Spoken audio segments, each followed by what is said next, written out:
Namaste, beautiful souls and Venus lovers. Oh, what an exciting day. I have been preparing like crazy for this. Today, we are going to talk about Venus in Virgo. This book right here triggered the heck out of me. It made me want to do that video that you guys saw last week, the Should Venus Rule Virgo?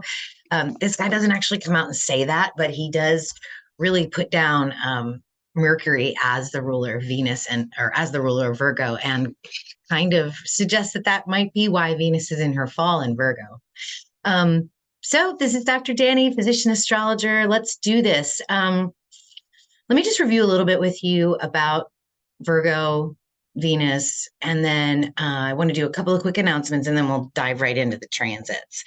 So the video that I did last week in the didactic series, Should Venus Rule Virgo?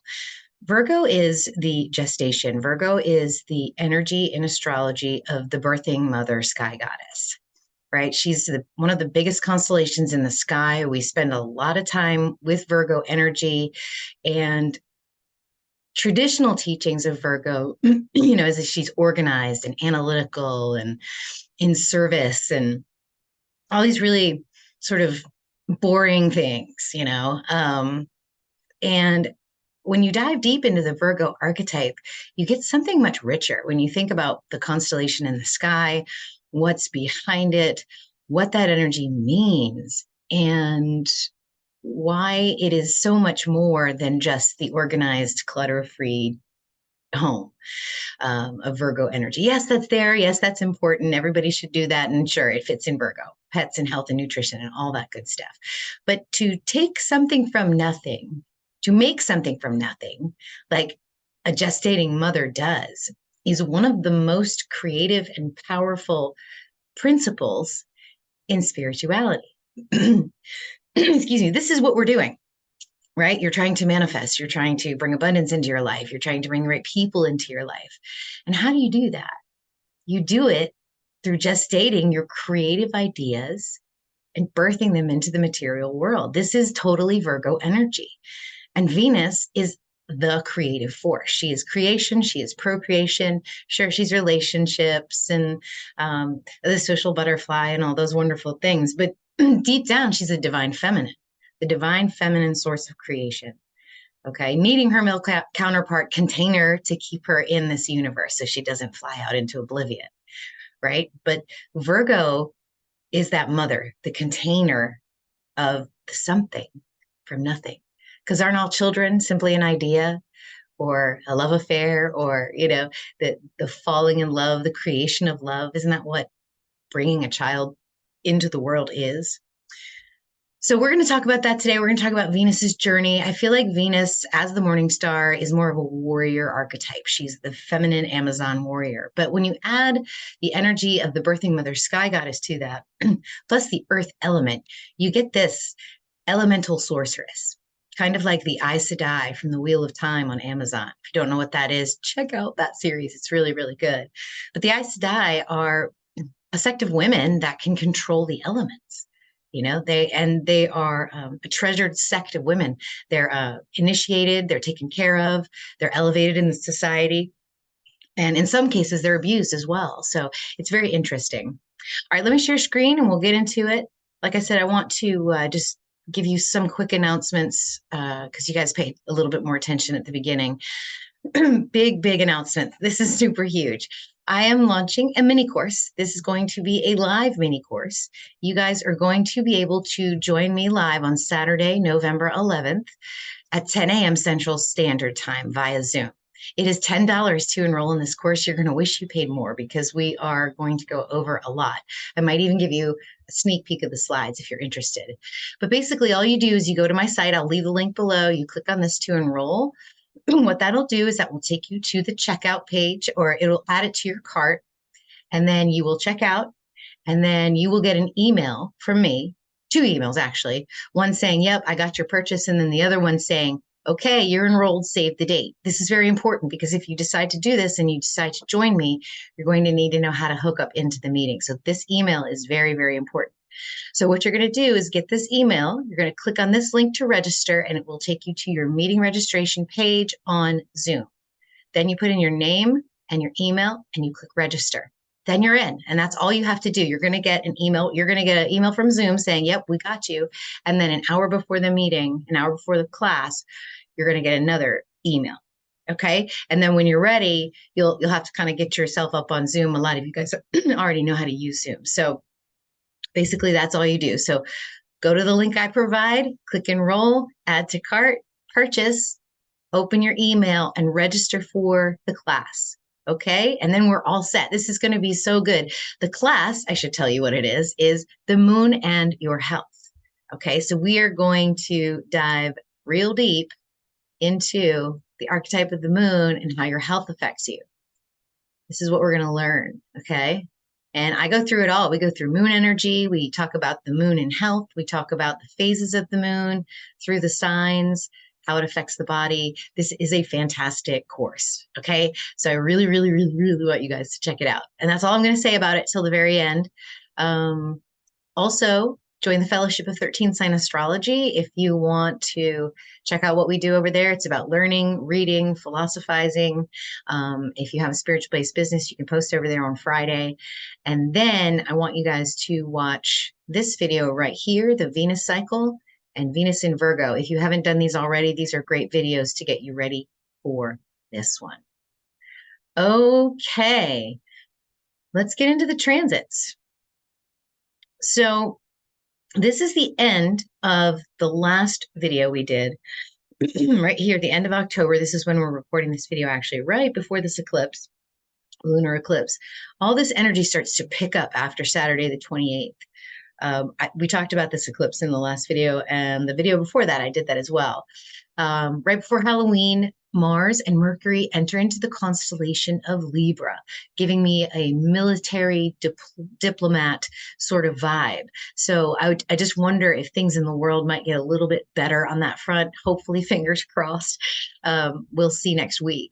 Then more energy starts to pick up. So after the solar eclipse, we had this sort of nice pause where there was this Venus trine Jupiter, and then Venus trine Uranus, and then comes the lunar eclipse, and the energies start picking up. And the first one we get right after Halloween is going to be Venus trining on Pluto. Let me just review what these other energies are real quick. Yeah, so the first one that hits us the same day that the lunar eclipse takes place is Venus opposing retrograde Neptune in Pisces. This is going to feel like you are being pulled from those earthly energies into the abyss, right? So let's say you've got this, let's say you are this elemental sorcerer, and after you watch this video, you recognize your creative Venus power, and you're like, yes, what am I going to create? No more will I put myself down. I am a goddess. I can do this. You might be, this Neptune energy may pull you into the abyss of boundlessness, the abyss of no borders, the abyss of your dream world. Okay. So I think it's really important that if you don't have a call to service, something that you consider your honor to serve, so to speak, it might feel like you're walking in a haze without any direction after the lunar eclipse. So I just wanted to bring that up first, because I think that that's going to be interesting. So find a purpose, even if it's a small one, like I'm going to do this for this person, or, I really want to do something easy. If you don't have a general purpose, if you have a bigger purpose, great. It's going to change a lot. If you don't, though. The next one is Venus trining on Uranus and Aries. This is going to flow over into the next month. This started the week before these transits start. And this is a powerful flow for me that nurtures the metamorphosis of confidence. So I think it's a much steadier Uranus because Venus is in Virgo, and mundanely, Virgo is very steady, very stable, very, ready to serve, and can handle that wild Uranus energy.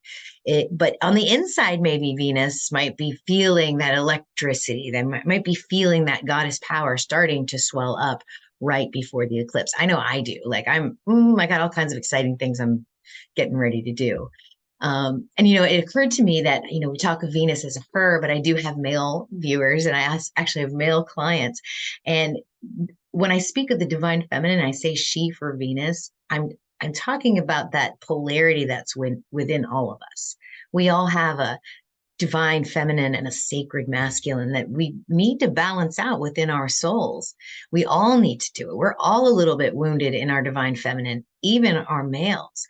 So I'm not talking about necessarily, what's between your legs or on your chest. I'm kind of talking about the energies in your body when I speak of the divine feminine.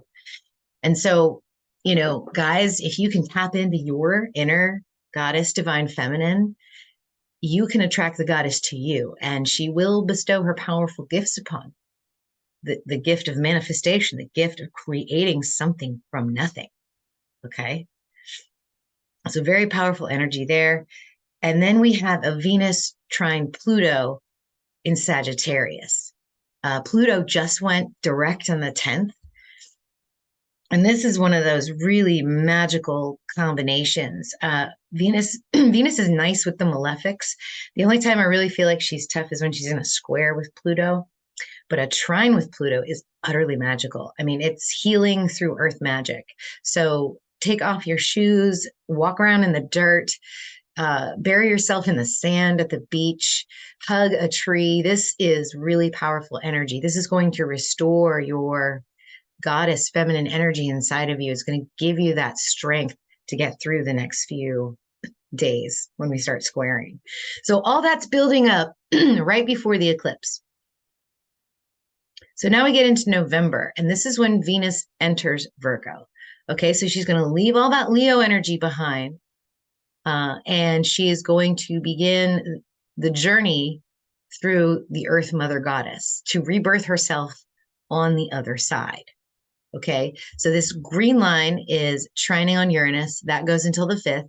This orange line is opposing Neptune. Remember the hazy, fuzzy sublimation. That goes until the 8th. Venus trining on Pluto goes all the way to the 11th. And that's when our class is, you guys, okay? Right before Venus goes into Virgo, she's going to square the Galactic Center until the 9th of November. Now, the mundane Venus might feel like she's not perfect enough at this point. She might be feeling a little bit of tension here. Like, am I really fulfilling the thing I set out to do? Is it perfect? And one of the things I really want to hit home about Venus in Virgo is that the goddess is perfect. No matter what you think about her or what she thinks about herself, even, the goddess is literally perfection, divine feminine perfection, completely balanced with her sacred masculine counterpart. But because Mercury still rules Virgo, although, I kind of want to fire him, we're very mental. There's a lot of mental energy going on, a lot of comparing, contrasting, putting things in order. And sometimes we put a label on things that are in certain order. So the best, the worst, first, last, where first carries some sort of nuanced importance that the last doesn't.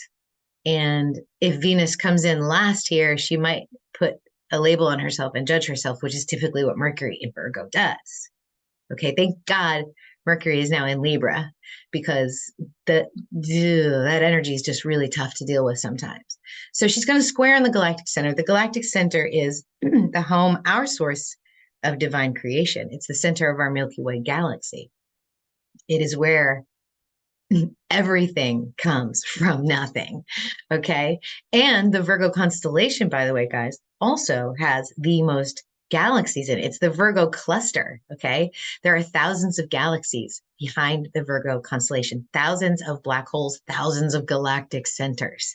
All right. So Venus is going to square on our very own galactic center before she begins her journey into Virgo. So I feel like this is a nice opportunity where if you get those triggers that you're not perfect, let that shit go, please, because it's going to be a very beautiful next 6 weeks for Venus. So pray for a purpose. You'll have a little bit of less control of this energy if you don't have a purpose. You must face what you fear.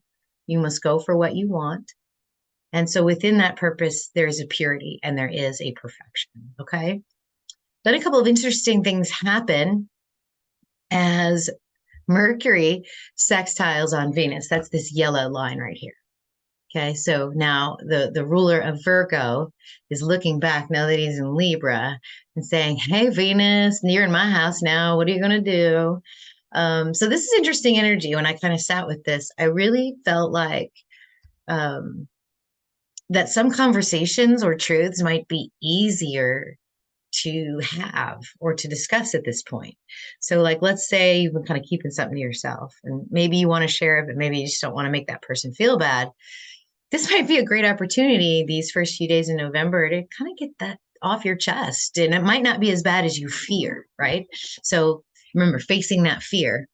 And this would be one of those things that you could do to face your fears. Okay, I'm going to say this to this person, or I'm going to let this truth come out because I need to. I'm afraid that it'll come out, but if it comes out, it's fine. So maybe revealing of some secrets, especially because Venus is trine Pluto, right? So, Pluto likes to dig up things, bring things up. So I'm just saying that this Mercury energy might be good. It might be a nice thing for Mercury to do, if you get my drift, other than make us all mental and think about things. During these 5 transits, okay, during this time, oh, actually, these are all done. By the time we get to this Mercury sextile Venus, the Venus opposing Neptune and Venus squaring the galactic center, that energy is waning off. So all we have is the end of our trine to Pluto and Mercury sextiling Venus. So then we get, let's see what happens on the 3rd. I missed this. On the 3rd, Saturn stations direct. So this is also very interesting because in the height of this energy that we're building up to, there might be a little bit of discipline that needs to occur. Saturn is our teacher. Saturn helps us manifest, but he has a very certain way he likes to do it. If you stray outside the lines, you're going to get slapped or spanked. If you stay within the lines, you're going to get ignored, which is good. You want Saturn to ignore you. So I would say maintaining a wider focus and a higher perspective, just so those things can begin to manifest externally. So try to stay above the fray, so to speak. Don't worry about being so particular or so perfect. That message just keeps coming up, doesn't it? Then on the 5th, our sun enters Libra. Okay, so now the sun has finished with that Virgo energy. We've come to a lot of realizations about what the full expression of Virgo is, haven't we? I can't wait to see what Libra brings, because if we're saying that maybe Venus should rule Virgo, then maybe Mercury should have Libra. I kind of feel like that's something too, but I'm going to get into that when Venus goes into Libra, and we'll see how those 2 energies feel in December. Okay, so those 2 things happen. Then you get the Mercury sextile Venus. And then right after that, on the 13th, Mercury does enter into Scorpio on the 11th, the same day as our class, by the way. We're moving along. We get to the 13th. There's a Libra new moon that is also conjunct Mars. So we have Sun, Moon, and Mars. This is a brand new Mars cycle. Let me get my pen out because I want to explain to you what that means. We're going to draw here a little bit. Where's my draw pen? Here we go. Okay. So the reason it's a new cycle is because you have Earth over here, then you have the Sun, and Mars is over here. So we have Mars, Sun, Earth. This is the conjunction of the Sun with Mars, and then the Moon's going to be over here. So Earth, Moon, Sun, Mars, all in that order. And in this particular position, the Sun kind of burns up that Martian energy. So the only way you're going to get Martian energy is through the Sun's gracious light. That's the only way.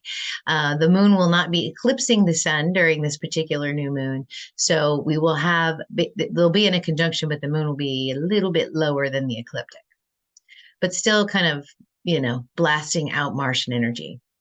So that new moon, but it's also a new cycle because now Mars will start to move this way. And on the natal chart, Mars will be behind the Sun in the direction that they're moving. So this feels like a new cycle that's in Libra. Remember, Libra is diplomacy, harmony, justice, the balance of the scales. So it's a new Mars cycle, a new moon cycle. And I just really keep getting that feeling that there's going to be sort of cooler heads prevailing, right?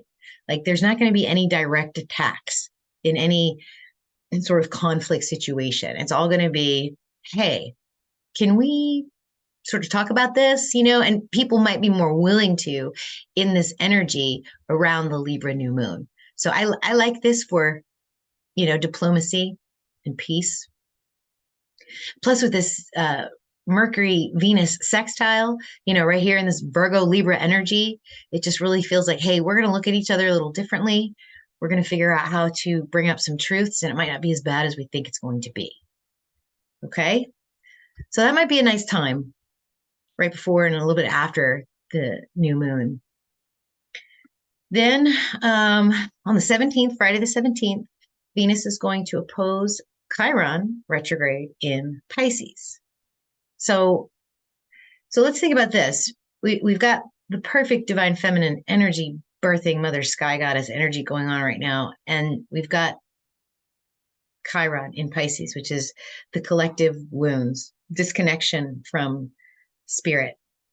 So you can look at Chiron as sort of the wounds that keep repeating themselves, or we can take Chiron on this higher road now, because I think everybody's feeling really good, but maybe now we just need a little balance here. Okay, what are we going to do with all this great energy?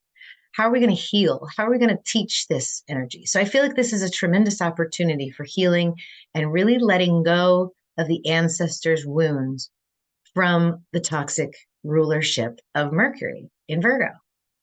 Because it really is toxic. I mean, when you think about it, like if you read this book, y'all will be scarred, I swear to God.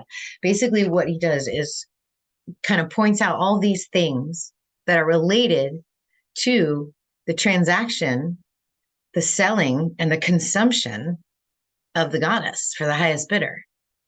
And that's what makes us feel bad, right? Like, someone said that, this face and this perfect nose and this perfect hair is perfect. And so if I don't have that, if I can't live up to that expectation, then I am not perfect.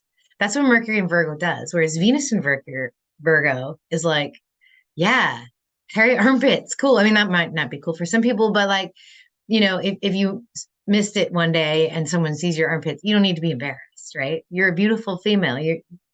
Be natural, be loving, medicalized birth, infertility, sex trafficking, genital mutilation. These are all the ways that the goddess energy is sort of sold off, whereas natural birth, natural rites of passage, knowing about natural cycles in nature, because a woman's body is so connected to nature.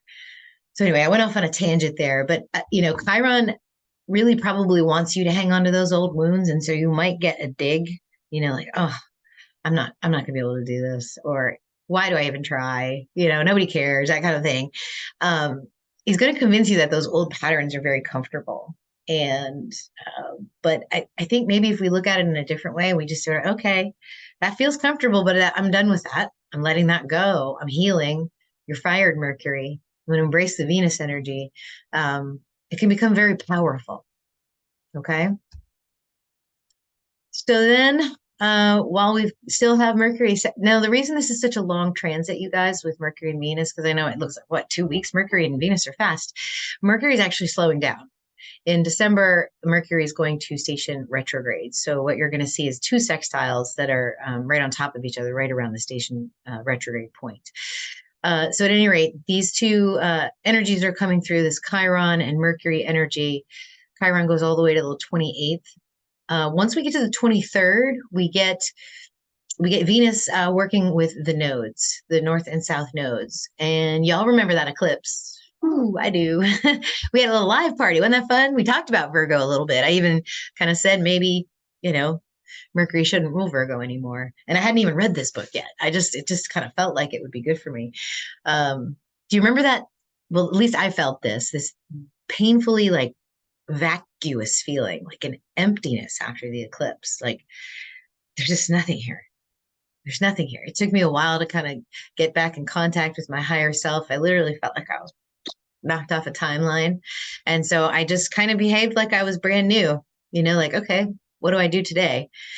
So now that the sun has moved out of that space, now that the moon has moved out of that space, Venus is now moving into that position where she's going to conjunct the south node and oppose the north node. Wow. Isn't that powerful imagery, right? So you have the sun and the moon, the inner and the outer self, the fullest expression of ourselves through Virgo, Like I think we've been talking about that. And now the creative force moves in. Mm, this is gonna be amazing. We need to remember who we really are. That's what really all this is all about. Remember. And I want to keep going on these transits, but I need to diverge for just a second and show you the Venus cycle on a Prometheus chart because Venus was here in this position 1 year ago.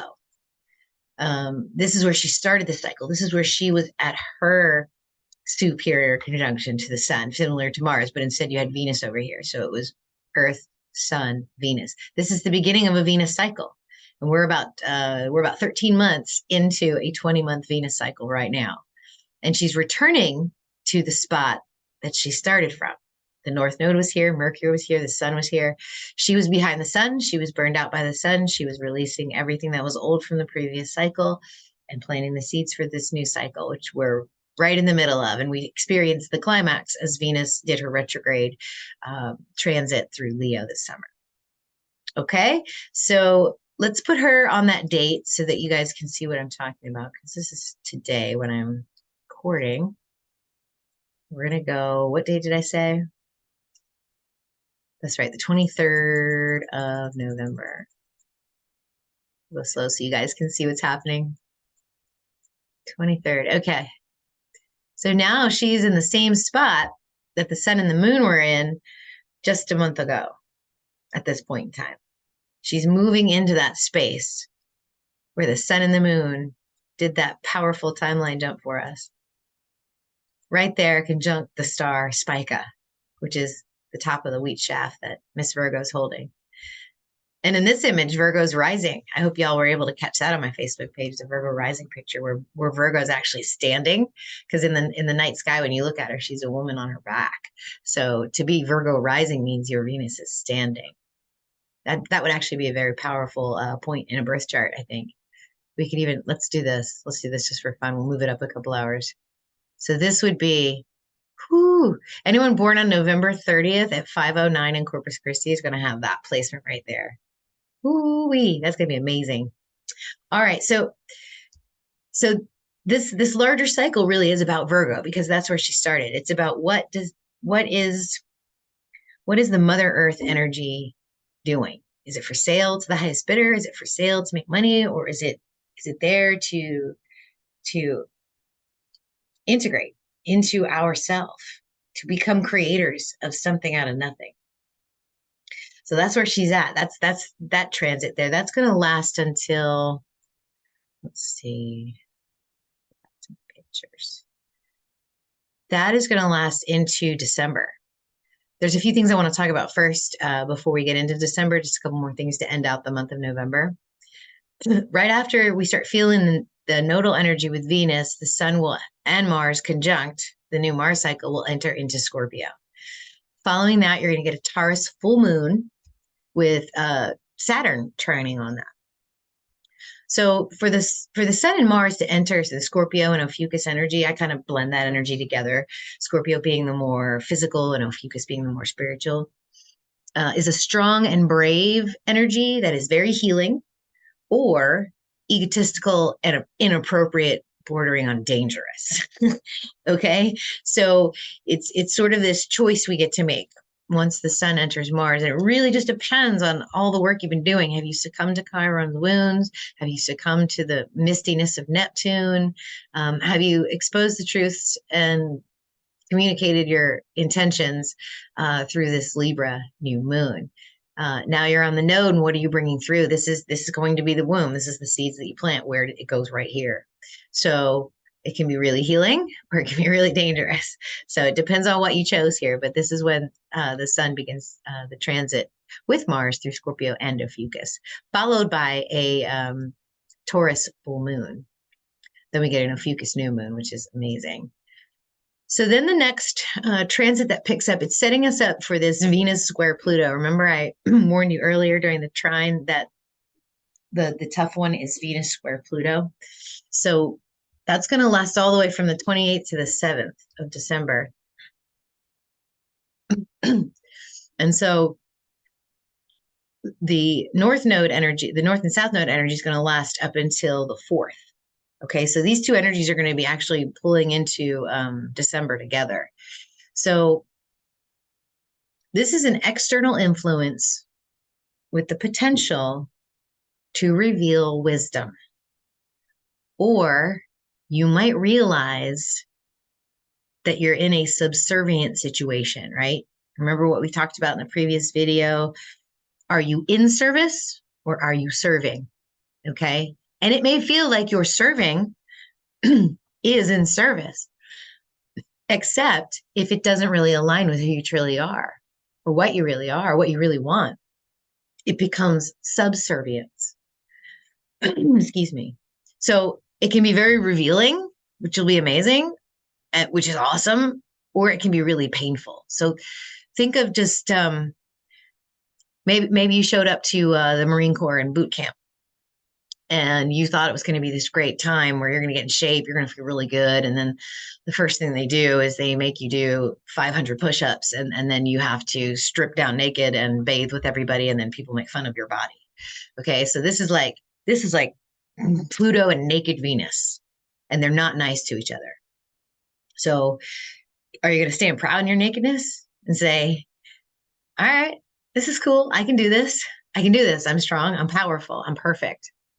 Or are you going to let Pluto intimidate you? And I would choose the latter, the former, because I really think that this Venus and Virgo energy is revealing this to us. Okay. So that'll be an interesting aspect. I'm looking forward to that because both planets are direct.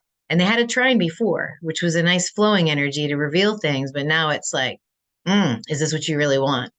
And so this is where you say, yes, this is what I really want. This is where I really am. Naked Venus, beautiful. Observe it.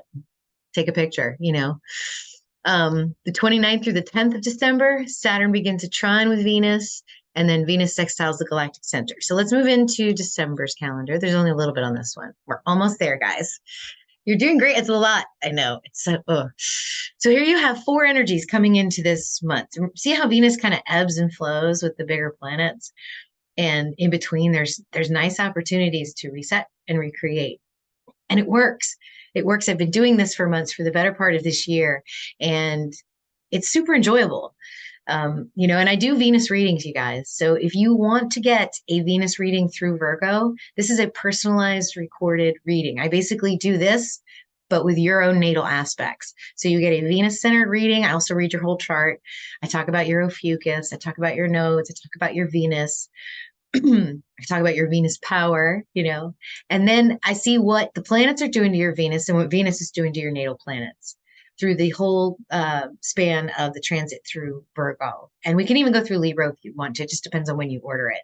So I'm going to leave that link below. You guys should check that out for sure. Also, if you love these videos, please give them a like and subscribe to my channel. So December, we have 4 energies coming through. We've got Venus conjunct the south node opposing the north node, Venus squaring Pluto, Venus trining on Saturn, and Venus sextiling the Galactic Center. We have already talked about the north and south node and Pluto. We're going to talk about Saturn right now. A trine with Saturn is really nice with Venus. Venus and Saturn play really, really well together, even when they're opposing each other or squaring each other. And an Aquarian Saturn that has Saturn stationed direct yet? Not yet. An Aquarian Saturn is sort of ambivalent in a quirky way about things other than his rules. Like if you're not bothering him and you're just following the rules, he's going to be fine. You're not going to have any problems with Saturn. So this feels like Venus can use some of that compassionate detachment towards that duty of creation. She can say, hey, Pluto, here I am, take a picture. I have Saturn over here. He's going to help me. And it's all good, And then instead of the square that you had to the Galactic Center, this is the sextile to the Galactic Center. Use this to take that higher spiritual perspective. Use that to recognize that, yeah, you are perfect. Exactly the way you're made. Wounds and all. And you can't convince me otherwise. So let's see. Mercury entered Sagittarius on the 30th of November, which is this Thursday right here before December 1st. Excuse me. spiritual transactions and channeling. That's what this Mercury in Sagittarius feels like for me. Teaching the highest wisdom. So you're going to be able to, once you know this about yourself and once you come through these energies and have a purpose and begin manifesting for it, um, then you can begin teaching this energy. You can begin showing people, yes, this is the path, this is the way. Or interestingly enough, this energy feels like to me, you might be making some travel arrangements, or you could be making travel arrangements very convincing. So you might get that bug like to travel and you might start speaking of it. For example, hey, I want to go to Egypt. Let's start planning it. Let's start thinking about it. Let's start making it real and concrete. And that's where Mercury can help us. On the 4th, let's see here. Venus is going to oppose a retrograde Jupiter in Aries. Okay. So this is going to, after all that energy, so all that energy that we came into December with is going to start dying down here at the beginning of this week as this Jupiter energy is going to start picking up. Then you're going to have another sextile with Mercury. And so you're going to feel, plus you're trine with Saturn. So you're going to feel a little jumpy. Okay. You're going to feel like you want to bust out of your service role and see if there's another way to do it completely. Like you're going to be like, this was so good. This was so amazing. I need to go out and do this, do something else somewhere else. Beware of that expansive energy with Jupiter. He can get you in trouble. But I feel like since it's retrograde, you're probably just going to feel it more like stirring in your gut and in your heart. And you're going to have to ask yourself, is this my true authentic expression that I need to release? Or is this something egoic? Okay. So just make sure it's for the higher good of, Virgo and Venus, the birthing mother sky goddess in creation. Okay. So you might also find a new space for expansion, but you may or may not want to give it all away into that expansion either. Okay. Don't be overconfident. Don't give away all your newfound secrets or energies. Instead, say, wow, okay, I see that space expanding over there. Let me ponder that a little bit. Let me mull it over. And then if it feels authentic, let it go. Use this Mercury sextile to do it. There's a little bit of a difference with this sextile though. I'll get to that in a second. But basically, like, just don't try to give it all away. You might be really excited because of the Uranus making you jumpy, but don't give it all away. On the 6th, Neptune is going to station direct. This is big. Neptune spends half the year in a retrograde, and I feel it. I feel very spacey. Like I can sit there and just calm myself and zone out and go to a million different places if I need to. But now we're going to go into a direct motion, and so all those juicy dreams and visions are going to start lighting up like phytoplankton. Creating external synchronicities. It's really amazing. I love this time of year when Neptune stations direct. Everything that you've been sort of thinking about and daydreaming about, all of a sudden you see signs. You see signs externally. They may or may not be directly related to you, but maybe you'll see something scrolling on the television, or maybe somebody will walk by you and you'll hear a conversation that is very synchronistic with what was going on in your mind. So it's a very interesting time. So get ready for that. Let's see, that second sextile with Mercury and Venus, this time Mercury is going to be in Sagittarius. So instead of being in Libra, looking back on Venus going, hey, he's going to be like, hey, what do you want to do now? All right. So, and this one's a little bit longer too. So it's a very different energy with the Mercury in Sagittarius. There's going to be a little bit more wisdom to these conversations. Now Mercury is going to come to Venus and say, ma'am, goddess, your highness, how can I serve you rather than how can you serve me in the transaction? I hope that makes sense. So, before we've got Mercury ruling Virgo, selling off the divine feminine creative energy for a price. Then there's this huge transition that we go through in Virgo as Venus energy. And now it's different. Now he's saying, how can I help you? Instead of how can you serve me? So I hope that makes sense. That's that new sextile with Mercury and Venus. Then on the 12th, Mr. Mercury stations retrograde. Yeah, we're going to get another sextile on the other side of this in Libra. It's going to be awesome. And we also have an Ophiuchus New Moon on the very same day. So I'll be doing a different report for that, a different video, but that is going to also shift some energies. But the Venus energies are dying down right now. They're going to pick up again, once she enters into Libra. So as you can see, it kind of as we go through these different calendars, we have peaks, valleys, peaks. Here's the peak, there's the valley, there's another peak building, and then there's the end of our peak, and then there's another valley. So she's going to end Virgo with some very nice energy, with a brand new, fresh new moon in Ophiuchus, in the Galactic Center, where we create something from nothing. So it's like the inner and the outer self doing a whole new beginning. Then on the 15th, Venus enters Libra. Okay, so that was it. I think that was a lot. I'm so sorry. Pause the video. I'll leave timestamps below so you guys can go to your specific points. Do check out that live mini course on the 11th of November. I'm so excited. We're going to learn about the moon and your health. It's only $10 to register. And once you're in, I'm going to record it and you'll get the link to download it and view it. You can keep it forever. Okay. After the class, it's going to be $15 on my course website. So you want to do this. This is going to be such a great course. I'm super excited. All right. Like this video and subscribe. And until the next video, namaste. I love you all. Thank you.